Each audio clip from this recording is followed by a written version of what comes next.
Hace 2 o 3 años comencé a jugar de manera casual el título The Messenger. Debo admitir que cuando lo descargué pensé que sería un juego tributo, si no es que una copia de los clásicos de Ninja Gaiden, juegos que desafortunadamente no logré disfrutar en el pasado. El primero lo probé un par de veces en NES, pero yo era muy pequeño y muy malo en él. Resulta que The Messenger me voló la cabeza más de una vez. Casi creo que está en mi top 10 de mejores experiencias en videojuegos. Después de este, me animé a probar más juegos de corte clásico que nunca había jugado. Entre ellos, muchos de los populares de estilo Metroidvania, que como sabemos, es el género que los gamers acuñaron para referirse a títulos de movimiento lateral con escenarios interconectados. Y así con el tiempo, llegué a la penúltima estación, Blasphemous. Este juego sin duda es una obra llena de amor al género. Me pregunto cuál será la siguiente obra de los mismos creadores que me atrapará.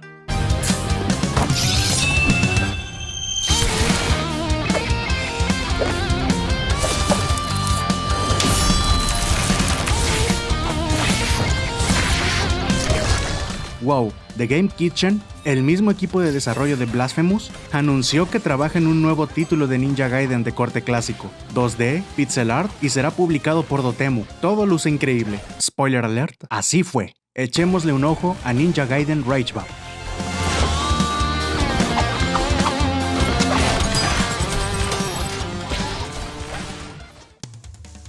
Ragebound es un spin-off de la saga principal, y al igual que los títulos clásicos de Ninja Gaiden, es un juego de plataformas y acción rápida. Este narra la aventura de Kenji, un ninja del clan Hayabusa, que entrena bajo las enseñanzas de Ryu, el protagonista de la saga principal. La historia de este juego se desarrolla a la par del primer título de Ninja Gaiden, dejando a Kenji, nuestro protagonista, a cargo de resolver un ataque de demonios en sus tierras, justo cuando Ryu se ha ido a cumplir su misión en América. Durante esta aventura se cruzará con Kumori, una ninja rival del clan Araña Negra, quien se unirá a su aventura bajo circunstancias desafortunadas. El juego destaca en su jugabilidad, la cual es rápida y divertida, pero destaca aún más en su hermoso pixel art y en el diseño de personajes, características de The Game Kitchen.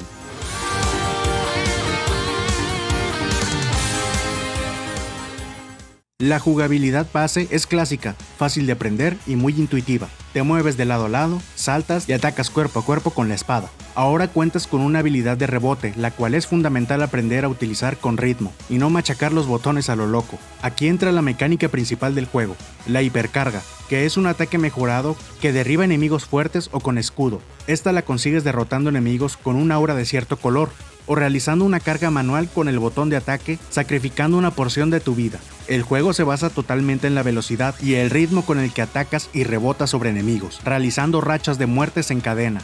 Esto evitando los errores, pues las hipercargas solo quedan disponibles para utilizar durante un par de segundos después de conseguirlas. De aquí viene lo más complicado. Cuando te encuentras con Kumori, empiezas a jugar desde su perspectiva. Te darás cuenta que no hay tanta diferencia en relación al juego con Kenji. Sin embargo, ella no utiliza una espada, ella ataca con kunais, basando su ataque solamente en armas arrojadizas. Y también te darás cuenta que con ella las auras se identifican de un color morado. Si no viste los videos promocionales o jugaste el demo, no te habrás enterado de que la mayor parte del juego será con una fusión del alma de Kumori atada al cuerpo de Kenji. En términos narrativos, Kumori y Kenji se vuelven uno solo para salvar sus vidas. En términos de jugabilidad, ahora el juego añade ese elemento de encadenar ataques con velocidad, aprovechando las hipercargas que obtienes al derrotar enemigos. Pero cada enemigo tiene el aura azul que percibe Kenji, y otros el aura morada de Kumori. Así que no deberás equivocarte al utilizar el arma específica de cada uno para atacar. No tiene ni idea de la locura que se viene adelante por esto.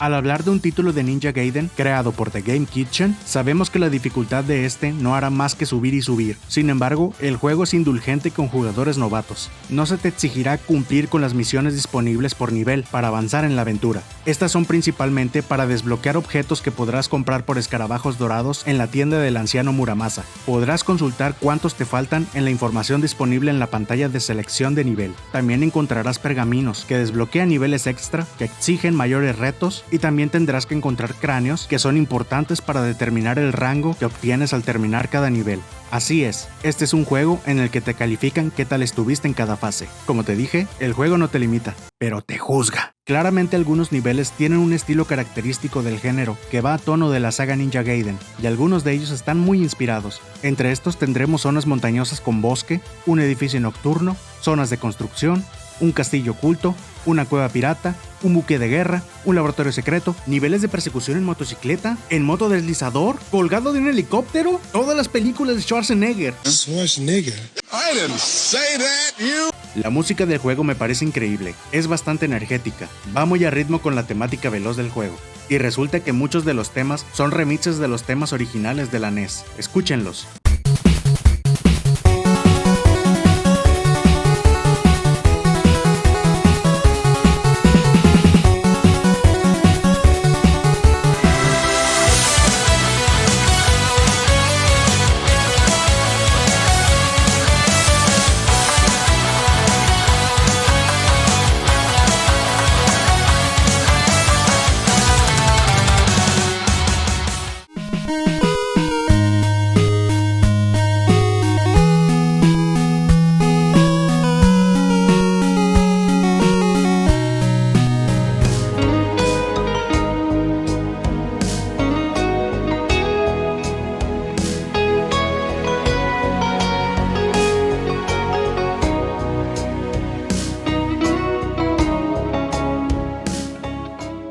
A continuación te contaré la historia de este juego, la cual no es muy profunda, pero te daré mis puntos de vista a favor y en contra sobre el mismo. Así que si quieres disfrutarlo por tu propia cuenta, te recomiendo que saltes el video hasta la conclusión en el siguiente código de tiempo. Y aquí vamos. La historia comienza con un nivel introductorio, que se juega tal cual como si fuera el primer Ninja Gaiden. Aquí controlas al padre de Ryu, Joe Hayabusa, quien al final se enfrenta a muerte en una cutscene clásica reimaginada al estilo actual. Al terminar, vemos una escena del nuevo personaje, Kenji, quien está entrenando con Ryu en su dojo. El entrenamiento es interrumpido por la sacerdotisa, quien llega con dos crisis urgentes. La aldea está siendo atacada por demonios. Además, le entrega una carta a Ryu informando que su padre ha muerto y debe cumplir una misión urgente. Así Kenji asume la responsabilidad de salvar a su gente y Ryu parte hacia América. Saliendo de la aldea, Kenji se enfrenta a multitud de demonios, dando caza a uno grande en específico, que será el primer jefe del juego. El enemigo escapa y Kenji decide salir de sus tierras para entender de dónde provienen esos demonios y asegurarse si no es obra de sus enemigos, el clan Araña Negra. Apenas Kenji sale de la aldea, se encuentra con una cara familiar de la saga, el anciano Muramasa, quien le dice a Kenji que no lo detendrá, pero lo apoyará fortaleciendo sus armas si logra reunir escarabajos dorados para él. Será nuestro vendedor de mejoras. Al subir la montaña Kuno Tani, Kenji descubre una instalación de la CIA donde un agente le dice que han estado monitoreando la zona desde hace tiempo y que sus hombres han sido superados por sorpresa, ya que estos demonios menores intentan liberar a su señor demoníaco. Así Kenji continúa hasta un portal abierto, donde en su interior yacen cadáveres humanos atrapados entre las paredes, y también se encuentra con Gurtka, el demonio que atacó a su aldea. El sentido del deber, mi favorita entre todas las debilidades humanas.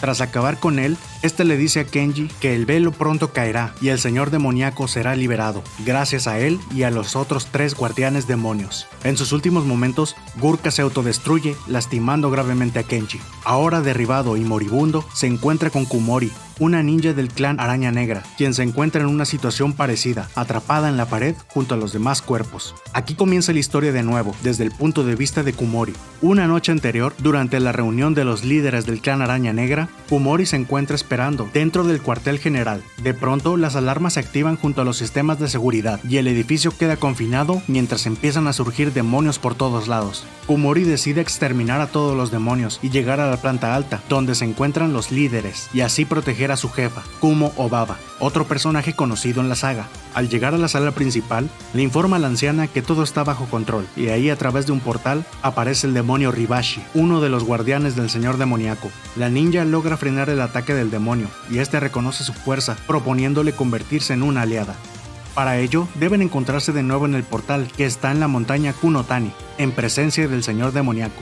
Tras retirarse el demonio, los líderes discuten la propuesta de este, y Kumo Obaba propone someter al señor demoníaco con el Kunai Tamashi, un arma sagrada que sirve para atrapar un alma enemiga y transferir su poder al portador. Con el arma sagrada en sus manos, Kumori se dirige a Kuno Tani a través de los túneles secretos que utiliza el clan, dándonos un emocionante nivel en motocicleta.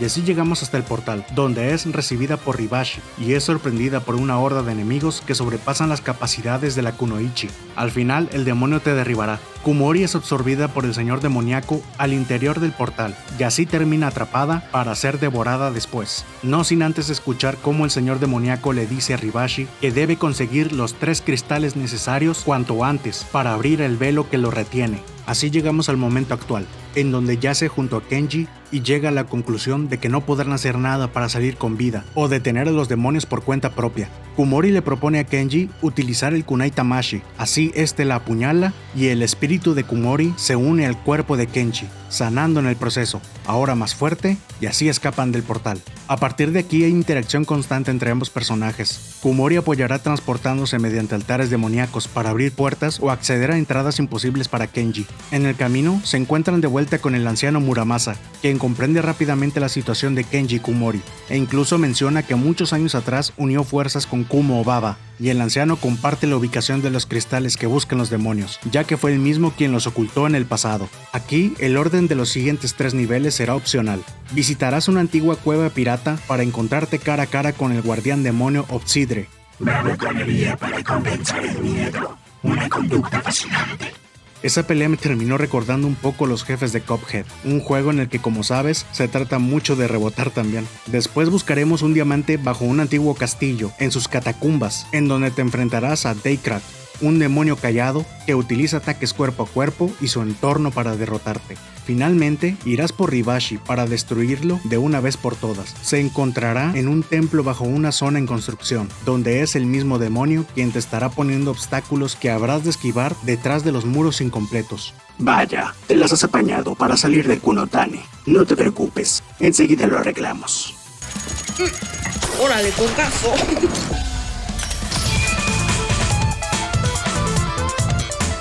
Al reunir los 3 cristales, Kenji y Kumori se dirigen hacia la casa de Muramasa, pero encuentran todo rodeado por la CIA, quienes nos han tendido una trampa, incapacitan a Kenji y toman los cristales.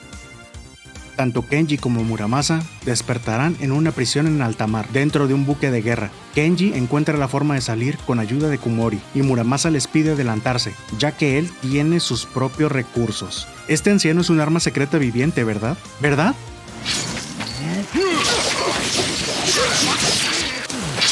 But I'll never reach the top with these old legs of mine. Al llegar a la cubierta del buque, serás atacado por un helicóptero, el cual es detenido por una agente enmascarada quien dice venir a ayudarnos, por órdenes del agente Sea Swallow, quien resulta ser una coprotagonista en otros juegos. La enmascarada advierte a Kenji que esa base ya no es segura, y le dice la locación de los cristales, así que los héroes escapan de ahí en motodeslizador, hacia la base naval secreta de la CIA. Kenji y Kumori burlan la seguridad, y así se infiltran en una zona de fundición, para pasar por más obstáculos y así hasta encontrar una zona de desechos biológicos, donde encuentran los trapos sucios de la CIA. Para sorpresa de nadie, la CIA había estado experimentando con energía demoníaca desde tiempo atrás para crear supersoldados y ha centrado justo en la zona de experimentos fallidos. Kenji y Kumori escapan de ahí y se adentran al laboratorio secreto, donde continúa la carrera contra las fuerzas de la CIA para alcanzar los cristales. Encontramos herida a la agente enmascarada que nos había ayudado anteriormente, y esta nos dice que los cristales ya están en marcha sobre un tren más adelante.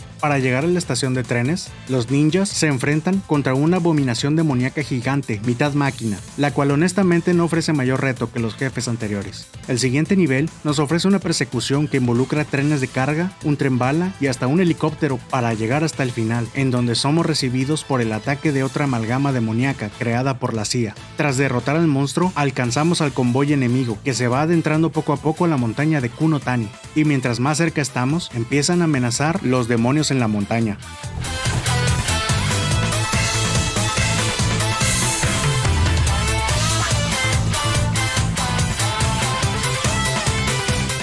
Los ninjas llegan hasta el portal en donde está la gente de la CIA con sus fuerzas. Este comienza a utilizar los cristales para abrir el velo, y mientras ocurre, Yagask, el señor demoníaco, ataca desde el otro lado, acabando de un golpe con los agentes de la CIA.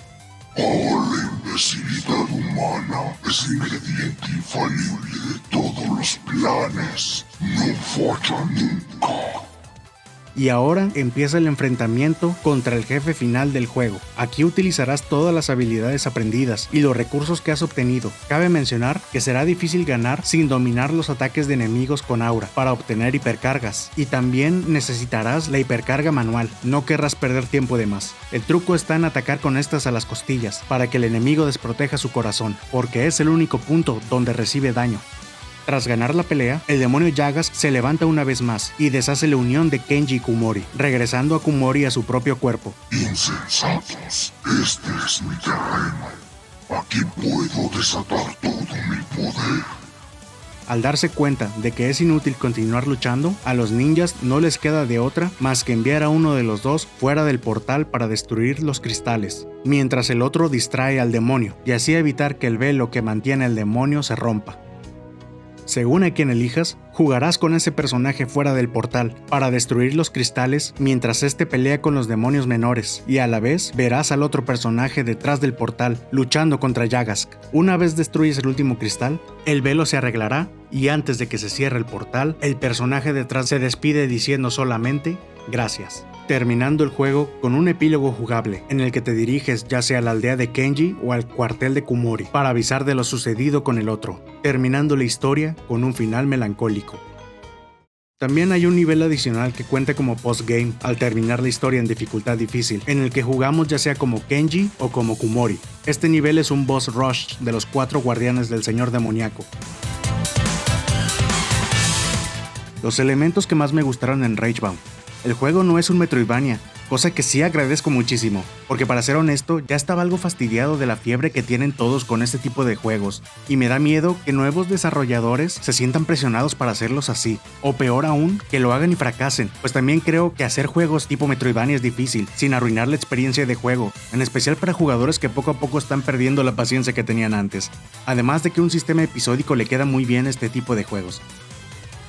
Algo que disfruté bastante en este título fueron los niveles ocultos desbloqueables. Algo hacen que me incitaron a pasar cada uno en rango S, a pesar de su dificultad.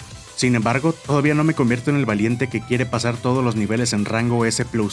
Quizá más adelante me anime, cuando revisite este título. La relación entre Kenji y Kumori me parecía algo forzosa en un inicio, pero mientras más avanzaba, la percibía más natural. Ambos son personajes con caracteres fuertes, no se toleran en un principio, pero en cierto punto puedes ver cómo hasta llegan a divertirse, y lo entiendes.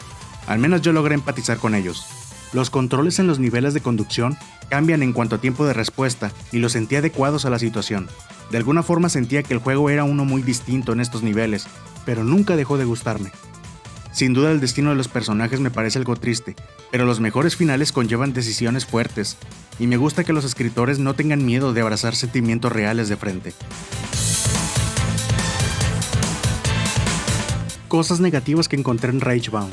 Ya quería saber qué novedades podría desbloquear al terminar la historia, pero hay muy poco realmente. Sí, hay trajes alternativos para los personajes, pero estos están muy pobremente inspirados. Los únicos que valen la pena para mí fueron el de Kumori motociclista y Kenji con ese traje blanco. Digo, ¿para qué quiero jugar con Kenji con capucha? Perdón, pero yo ya tengo otro ninja encapuchado por excelencia en otro juego. Juraba que al terminar, seguro me darían la oportunidad de jugar como Ryu o por lo menos con un traje parecido al suyo. ¿Qué hay de jugar como su padre? Solo nos provocan con la misión de introducción. Las opciones extra como jugar en una televisión con scanlines ya ni siquiera cuentan para ser desbloqueables. Están ahí para seleccionar desde la primera partida, junto a esa opción de cambiar la fuente de los textos. ¿Por qué? El epílogo jugable me parece una oportunidad desaprovechada. Es muy bonito ver aparecer los créditos principales mientras recorres el área, así como ocurría en Mega Man X, pero de nada sirve que me dejen manipular mis armas si no hay nada que atacar. No hay nada divertido en caminar en línea recta y saltar sin obstáculos durante tanto tiempo. Entiendo que los demonios han sido sellados en cuanto el velo es reparado, pero no pudieron haber hecho, no sé, que hayan quedado algunos existentes atrapados en el lado del mundo humano. No lo sé, dame una excusa para tener a quien atacar. ¿Nunca han jugado Devil May Cry? Y el último punto negativo que quiero mencionar es también divertido. Los bugs. Oh Dios, sí que encontré varios bugs en este juego, como en esta secuencia. Si se te ocurre saltar este pequeño cutscene, en más de una ocasión ocurrirá lo siguiente. Un enemigo empieza a disparar, pero como el juego registra que sigues en los últimos segundos del cutscene, no te deja mover y te matará sin remedio. Al morir en el último nivel, el que es un boss rush, volverás a una pantalla de selección entre Kenji y Kumori, pero tras perder un indeterminado número de veces, la pantalla de selección comenzará a romperse hasta que ya no puedes hacer nada más en ella. De vez en cuando, al entrar en las secciones de Kumori, la racha de muerte se congela o actúa de forma extraña.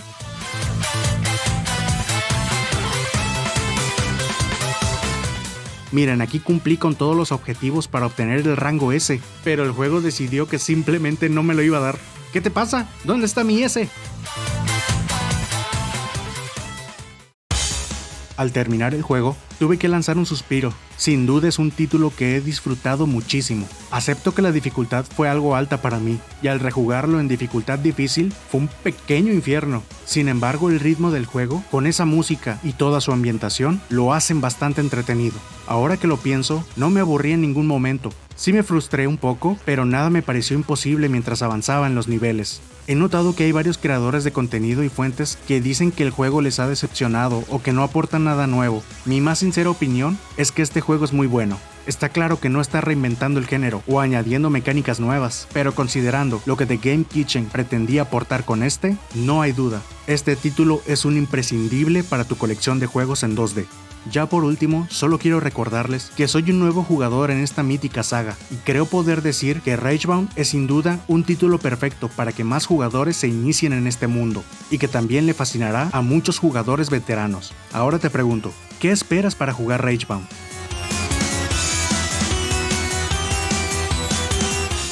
Gracias por llegar a esta parte del video. Como habrán notado, ahora me tardé un poquillo más, entonces parece que esto va a ser un pequeño mal hábito. Estoy consciente de que experimenté un poco más con este juego, lo volví un poquito técnico. Sí dediqué una buena cantidad de tiempo para terminar este juego y espero que des like, que comentes algo, cositas o guiños que sepas de este juego sobre la saga principal de Ninja Gaiden también son bienvenidos. Quiero saber más qué onda con esto o cualquier cosita que se te ocurra. Aquí está la caja de comentarios. Esto ha sido todo por hoy, cuídate mucho y adiós. Ninja Gaiden Ragebound es tan bueno y tan difícil que es como comer el elote más sabroso que conozcas con una de las salsas más picantes. Es una experiencia que disfrutas pero te va a hacer sufrir en varios ratos.